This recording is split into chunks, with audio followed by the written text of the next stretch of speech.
Okay, what I have here, you guys, is a Daisy Model 35. This rifle is can be found for $34.99, so basically $35, same as the model number, which is kind of interesting.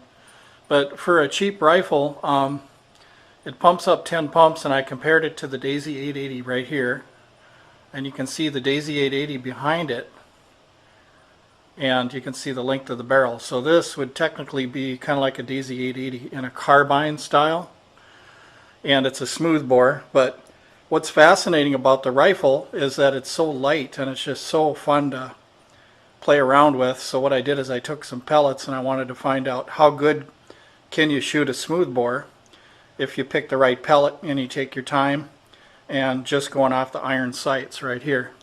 So let me put this Daisy 880 over here that's scoped up and just show you that this is just iron sights. I don't have a scope on it. And what I'm doing is I'm shooting at 15 yards, which is 50 feet. If you look down there, right at the end there, I got a target down there, an orange dot target, and here it is right here.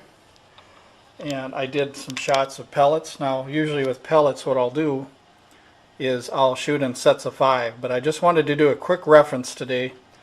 I will probably go back and shoot more sets of these pellets to see how they perform, but the best performance I've got today out of any lead pellet was the RWS Super Mag 9.3 grain.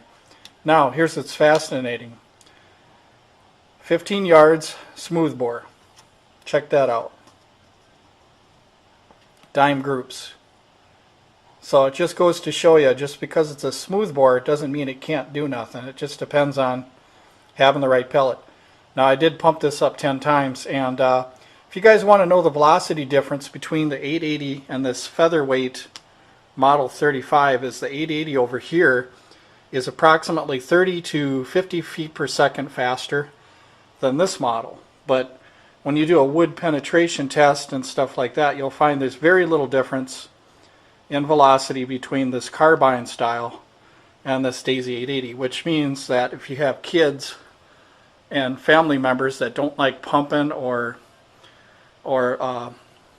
you know, people that are smaller, like kids and stuff, they probably would like something like this, a very lightweight rifle, if they could load pellets in it.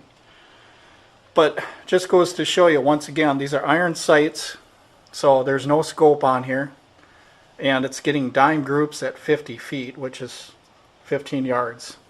And there it is once again. Here's the dime covering the RWS Super Mag pellet. And what the RWS Super Mag pellet is it's basically just a heavyweight wad cutter. So that additional heavy weight will give it that range and keep it a little more stable. And since this is a smooth bore, it makes sense. So anyway, just wanted to share that with you guys. I might run more tests later.